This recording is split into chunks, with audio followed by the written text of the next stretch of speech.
Is this North Carolina or North Korea? This is North Korea. Back to North Korea now. And then so now if I mean not North Korea, South Korea. What the?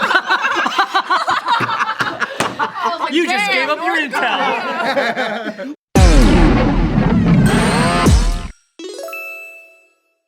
So, does anybody happen to remember back in 2017 there was this chick, right, who like got stranded on the side of a highway or something like that in Canada, and then this homeless dude comes and helps her out in some way, so then she throws a GoFundMe. It was a big scam. We're not doing the off the record. Oh, what? That's not, no, it's not, I didn't say it's off the record. Wait, Joe? Holy shit. So yeah, it ended up being a giant scam.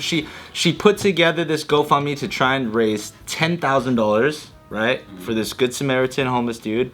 It ended up getting, I believe, $400,000 in online donations. Oh, God. And it ended up not so much becoming a scam, like it was a fake homeless dude and, he was in on it or anything. She just kept it? That kind of scam? Yeah, it's Oh yeah, her and her boyfriend kept it or some shit? Yeah, exactly. So I don't know why people don't do that more often. he had only, the homeless man ended up only receiving, I believe, about $70,000 or something like that. Oh, he's good. Hey, that's nice. That's so fucking cool. The rest went to admin fees. Yeah.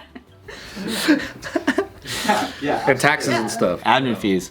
GoFundMe had to take a cut, and then they had to buy a house to house the unhoused. Wait, so the three of them didn't get together and manufacture that whole story? I thought it was all fake. We should do that. I think it actually started from an actually Good Samaritan type of like real situation, but I think it was one of those things where it's like, oh, let's raise $10,000, and then when like fucking 400,000, it wasn't about changing that guy's life anymore. It was like our lives can change, and suddenly, whoa, the greed factor kicked in. Because once they saw 400 and 000 instead of just 400, they went, you know what? He kind of deserves being homeless, doesn't he? Yeah! They'd be like, 70,000 will do. Yeah. We worked hard. We should get this money. That's what happened. Because they promoted it, right? Yep. We did. They told the stories. That's like an artist and manager. You know, it's like, we fucking were the business behind it. Yeah. You just fucking did your art, homeless man. It's like the artist and then the record label. Yep. Or the record label. They're the record label. And then the homeless guy was just homeless and he goes, you didn't do shit. You just were yourself. You just did your talent. He was a homeless veteran. Even better. What does that have to do with anything? He just says even better. Ask him. He's a homeless hula hooper. Okay, whatever, dude. Well, that changes everything. He owes me The $70,000. veteran part always makes people go, oh man, you fought for the country. That made me for that. And you still begging for money? Nah. If that I was feel true, the people would take opposite. care of them more.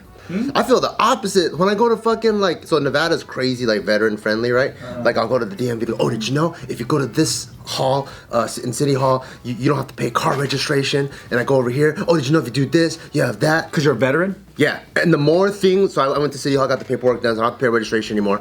The more shit that I find out, the more I feel less sorry for veterans. I'm like, there's no way you should make it on the streets. Because it's fucking the world's gonna help your ass, dude. What the fuck? Dude, that's a great take because you don't hear it that often. But it's Yeah. probably true because you do get benefits. Like a lot of veterans get discounts all the time, You dude. can go fucking get the VA and get your fucking eyes checked and shit and fucking see if your feet smells and they'll fix you. AAA discounts. See if your feet smells and they fix you. They got all kind of medical, fucking all kinds of shit, man. Yeah, this guy stinks, yeah.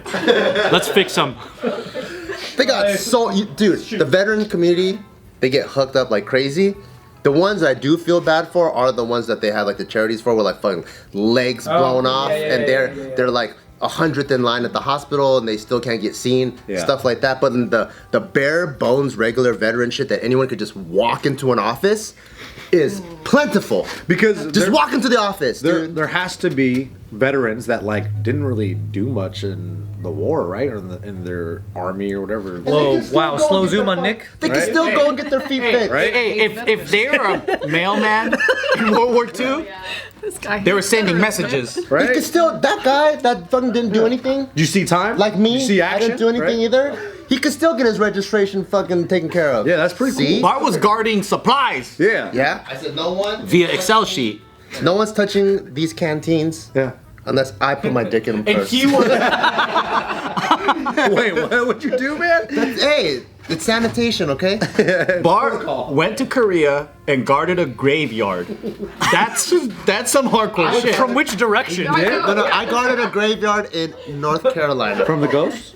He went to Korea Whoever's supposed to guard and spoke fake Korean. I was a translator, and I manned like a general's fucking comms desk. And you know the Korean generals are actually very nice. Really? Yeah, so over here, we have a lower rank eats first. You know what I mean? Like when you go to the chow hall or whatever, Yeah. lower ranks go first, the higher ranks stay in the back. In Korea, that's different. So like, you know, like the whole hyung concept. Yeah. So the generals, they go and eat first. But even before the generals, the foreigners eat first.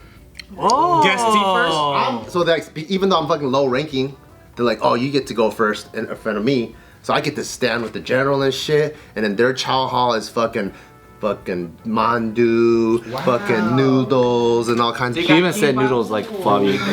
Mandu noodle. It was way different, dude.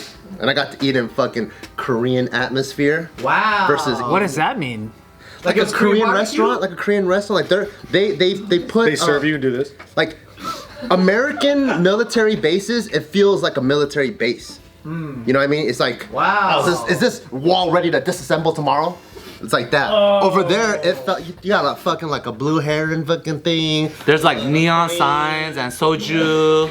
This is how he describes stuff in the army. You guys were just at a Korean restaurant at a buffet?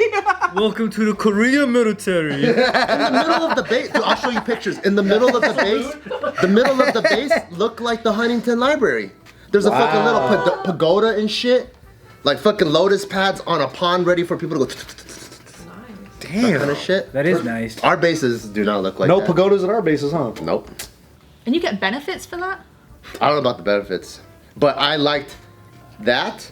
That was. Oh, do I get benefits for that? Yeah, anybody does. Yeah, now he can get his. People can smell his feet and fix him. Yeah, you're right. Yeah. What's like the most boring job you had to do in the military? My most boring job? Probably his actual job. Guarding a graveyard is pretty crazy, dude. That was pretty boring because my shift was also from like 2. Was it the graveyard shift? It was actually. Nice. Get the hell out of here. It was from 2 to 6. And they're not really allowed to sleep. And then they always do like radio, like, what a radio check over, and they want to make sure like I'm everything's awake. cool. I was like, oh, fuck, there's somebody here. I just lay up against the tombstone and I just put it right here. What would happen On the tombstone. if you got caught sleeping? Oh, I don't know, dude. No bueno, man. I don't know. Why were you guys guarding the graveyard? Were they talking to you in Korean on the radio? This is in North Carolina. What the fuck? Not North Korea. Is it North Korea? When they found out you're useless in the Korean military, what did they do? They make you I guard a just made me graveyard. man the phone all night. English? Oh yeah, you had to do. Oh, Those, you had to do it in Yeah, Korean? you had to do those relays that were like boring. Yeah, like, broadsword, do you read me? I'm like, oh yeah, broadsword, this is Ginsu, I read you loud and clear. So it's literally just someone calling to see if the phone works that they're using. Are the lines clear? When you are a lower rank, you do jack. You get like dumb jobs like that. You get to fucking walk in mud into this random tent, and then you just sit there, and then you look over into the other room, and then there's fucking generals like, and they're planning all these things, and then you're just like, hey, Eagle 1, do you read me? Yeah, okay, cool, see you later, bye-bye. All the generals are blowing stuff up. And you can see it visually. You're like, oh, that looks fun. What is the general like? Hey, this phone still works, by the way. Anybody, if you guys are wondering. Does anyone need a phone? You go in the general's tent and be like, hey general, just to let you know, the phone's still working if you need to use it. Every hour I do a check. Let me know And if you need any someone's- help. And someone's checking on you too to make sure that you're doing that. Well, it's like what is it called? Checks and balances. Chinese finger trap? Comes over, he sends comes over, and then we take a note. Your your gestures today are so fucking good. Like, Kawaii! you know, the international sign. Notice me, senpai! What happens when you call and you get no reception? You go, can you hear me? Oh, dude, I immediately have to report it because we're checking to make sure comms stay open. So if a big move is about to go down, like, so we're what's the training exercise is called like. It's called like UFL or some shit, and we're trying to play out scenarios if North Korea attacked. That's what we're trying to do. So that's why the comms have to stay open. Is this North Carolina or North Korea? This is North Korea. Back to North Korea now. And then so now if not North Korea, South Korea. What the? You just gave up your intel. Eagle 1, we got a problem over here. That was classified highly, by the Holy way. shit. Yeah. No, it's a different dialect I don't speak. Yeah, and then so if I send communication over and there's nothing on the other side, then I immediately have to report it. And they have to establish another line of communication. And that person's probably in big trouble because you have to. It's pretty much like if the general can't speak whenever the fuck they want when something big happens, then we're in big trouble. Ooh. Yeah. So we're just in charge of like, yoo-hoo, yoo-hoo, okay. And then another hour, yoo-hoo, yoo-hoo. Damn. Yeah, just. And then from that you get medical, you get sick, you get paid, you get your school paid for, you all get, kinds of shit. I should have went to the I military. told you, man. Don't you get 0 down loans at low interest rates? That VA loans is also awesome. You get 0% down. Pretty cool, dude.